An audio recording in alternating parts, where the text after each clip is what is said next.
Okay, so this week on the show, we are talking about books. The act of reading. Or just reading. Yes, reading in general. So, Alexia, I have not told you too much about what I'm doing in my private time on the computer. And this is so weird. It would be weird with your dirty mind, but knowing that I am an extreme nerd, I am organizing all of the things that I have read and all of the books that I've listened to. And I am taking my notes, I am exporting them, I'm putting them in a nice little folder so everything is clean and organized so I can always have them there.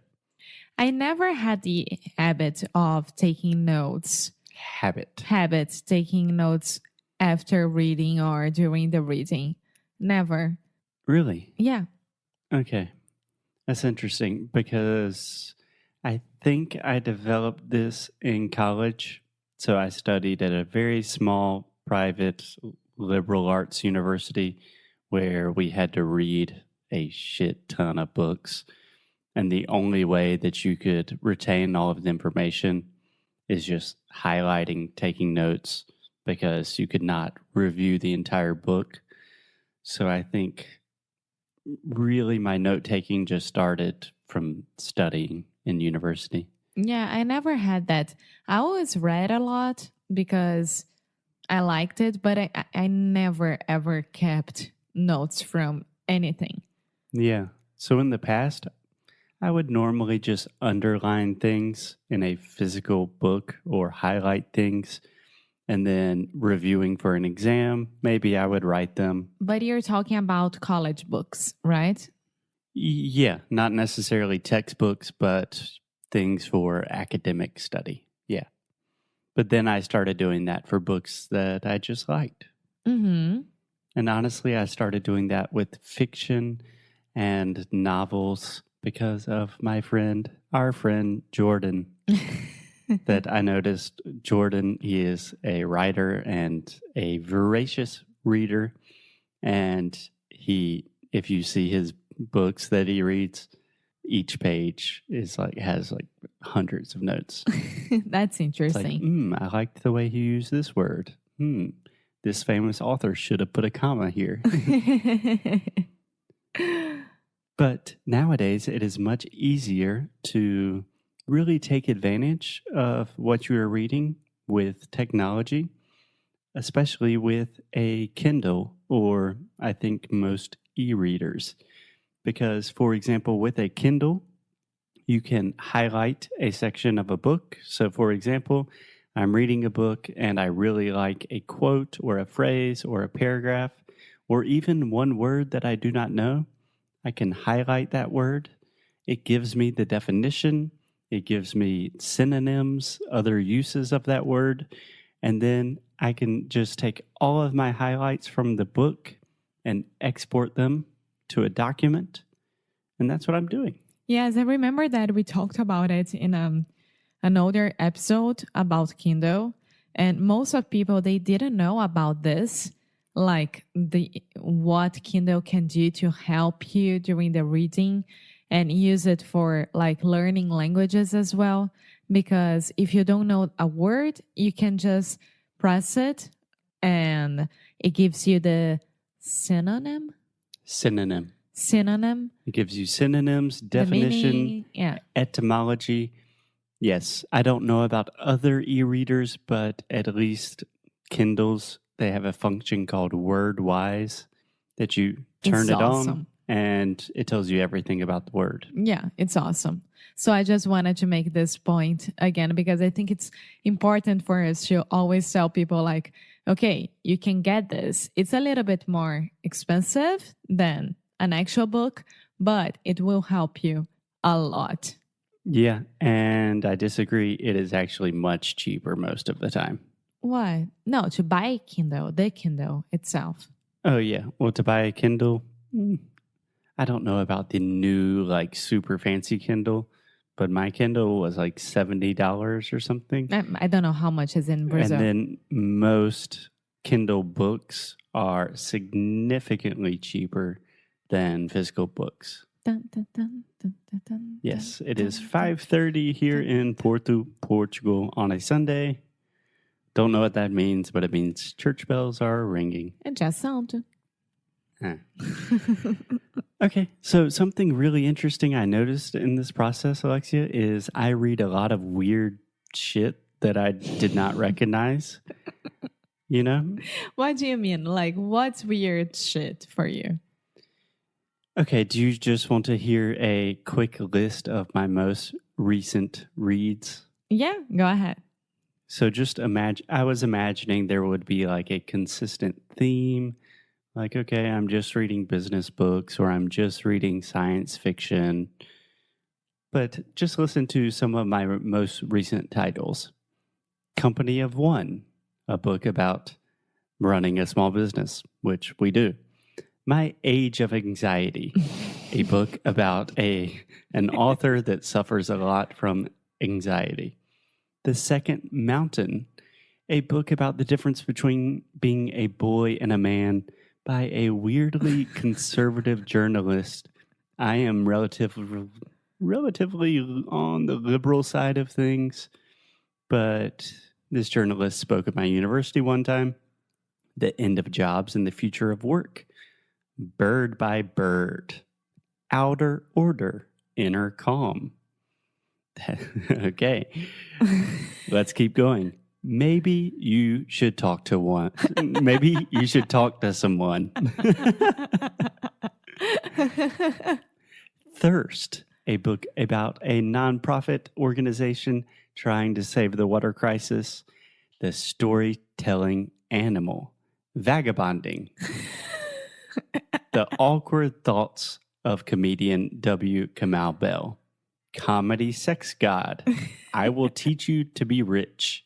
The Story of Human Language. Okay, so you are all over everything. Are you noticing a theme?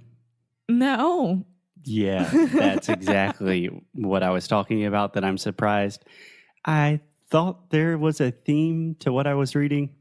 No, just all over the place. But I think that's good. You know, like you look at a book, you are interested and you buy it and you read. You don't have to follow a theme for that.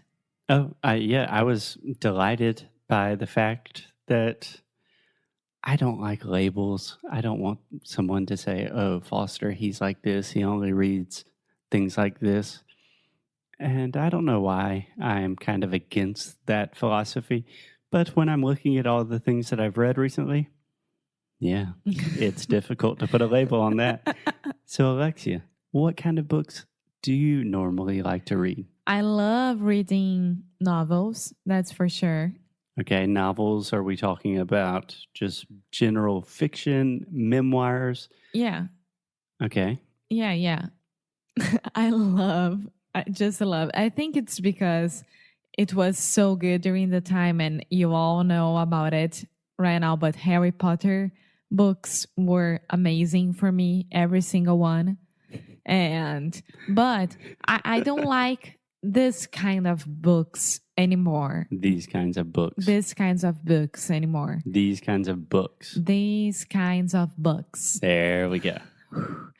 Just Harry Potter. Anyone who tries to copy or imitate that, I'm like, no, it's not Harry Potter, you know, like, I don't like it. Okay, we are not going to enter into the Harry Potter, Lord of the Rings debate again on this show, but do you have so you like fiction? Yeah. So do you have a more specific category that you feel like you normally are more interested in? For example, I feel like your dad really loves like historical fiction, history in general. Do you have a kind of a category like that? I don't know, to be honest. I think that the books that grab my attention more, can I say that? Perfect. Are the ones who, like, I know there is that's a romance or fiction, but it's not that much out of reality. Okay. Yeah, I completely understand what you're talking about. Can I make a quick correction? Uh-huh. I got so confused when I was formulating this phrase because I was thinking at the same time, like, what do I want to say now? And how do I pick up my book? So Yeah, how do I pick out my books? pick out my books. Yeah, pick up your books is just physically picking up your book. The Okay. book is on the table, you pick up your book. Uh-huh. So a lot of times, Alexia, you say romance, and I know that you know that the correct way to say this is novel. Mm-hmm. But I also think at the same time, you can say romantic novel, which would be kind of like a novel with a love story. Mm-hmm. And I think you do like that kind of book as well. I do. Do you know that book that your mom was reading this year when I was in the United States that I'm dying to read as well? Like it just got here in Portugal and we saw the cover. Where the crawdads sing? Yes. Or when the crawdads sing? I have no idea, but that one, the orange book cover. Yes. Yeah. Alexia is a big fan of book covers. Me too. Wow. Me too. It's all about how you sell your product, right? If the book cover is not that good, I won't grab the book. Only if someone is like, no, you should read this. But at the same time, I love, love, love, love studying and reading about branding. So I like what?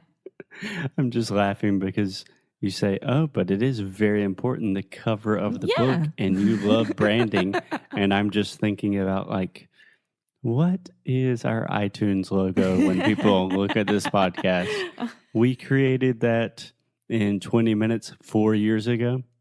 Maybe Alexia's love for branding should start working into this episode.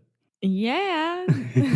I won't start this conversation right now, but yeah, I love reading about branding and how the nowadays like thinking about customers and the enterprisers, they communicate with each other. Customers. Okay, again, Alexia, this is the schwa sound. This will be an ongoing theme for the next few weeks, few months, few years. I don't care how long it takes. We're not saying costume, which would be like Fantasia. When you dress up in Halloween, fantasia.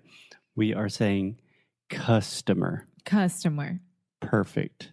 So for Alexia not to suffer too much, I say that we can call it a day here, and tomorrow we can talk about some more specific book recommendations, what we've read recently, what we think you might enjoy as well. Perfect. Sounds good? Sounds good. Okay, see you guys tomorrow. Bye.